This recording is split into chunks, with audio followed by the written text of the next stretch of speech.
Hey everybody, I'm Russo, and I do a little work here and there. We're about to spend some more time in the research workshop, and this is a bit of alchemy that I have had in mind for a while, because if you know me, you know I use a lot of glue sticks. It just so happens that I use this disappearing purple variety from Elmer's, though this is in no way an advertisement for that, because if you end up doing what I do in this video, disappearing purple is not exactly what you're going to want as an ingredient in your final product. So, like the title said, these glue sticks have been used. But if you've ever used a glue stick, you would know that there is a little bit of glue left in the bottom. Now, you could harvest this glue and pack it all into one of the emptied tubes, but without some special processing, it'll be really messy when you decide to use it again. You don't want that.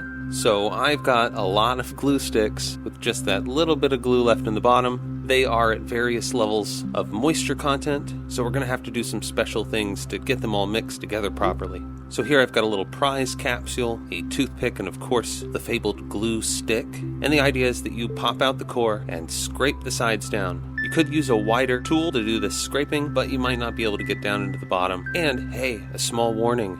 Your hands are going to get gluey, and when you wash them, they're going to get slick. So you might not want to drink out of a can while you're doing this. I guess that's the point.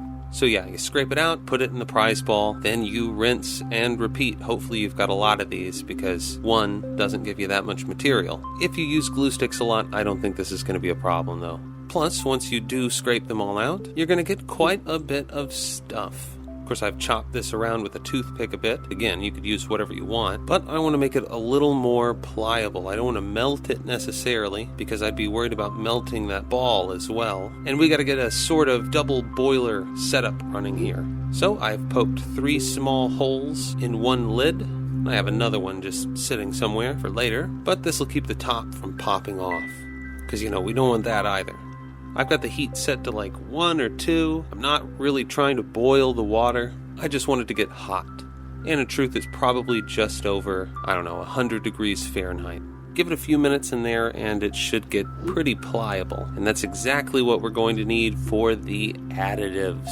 Really one additive, and that is baking soda. That's right, baking soda. I'm just going to add pinches, but the consistency that you're looking for is glue paste, or spackle, I suppose. You can put it back on the heat if you need to, and you can add water if it gets too thick, but a little bit of heat would probably help in dissolving the baking soda into the glue stick. The purple works well for illustrative purposes. As you can see, the mixture is quite a bit lighter in color. Of course, once the moisture dissipates, the color should get darker as well. So as a test, I decided to apply it to a spare cardstock hexagon I had lying around. You can see it's got pretty good body, all considered. So if we set up a bit of a time lapse, you can see it does indeed get darker as it dries. If you use normal glue sticks, of course, you won't have this problem, but again, illustrative purposes. And it's just what I had. But yeah, looks pretty good, and it ends up keeping pretty well in this prize ball. Granted, I've only had this around for a few days. You can see it forms stiff peaks, and with the right tools, you could probably get it to do all sorts of different things. So to further my initial test, I coated the rest of my cardstock hex so that the entire surface had a bit of texture to it. And once it had dried, which again only took a few minutes, I very quickly painted some greens and browns on it, and I think it is perfectly serviceable. The Advance Wars tank looks right at home here. So yeah, at this scale, it could be thick brush, or a bog, or swamp, or something like that. My thought is to take the Open War Hex modular ring. Of course, this grass I made is a little small for it, but you get the idea that I can make capped modular rings, and not just with bushes, or tall grass, or whatever, but with larger things like trees, or statues, and maybe even do the roads this way. So you could easily replace one road section with another type, like a mortared road, or, just whatever. So yeah, reclaimed glue stick, modeling paste, get very nice, I say. And I'm gonna leave it at that. So until next time, you've been watching the Research Workshop on Russo Works, and I am Russo, out.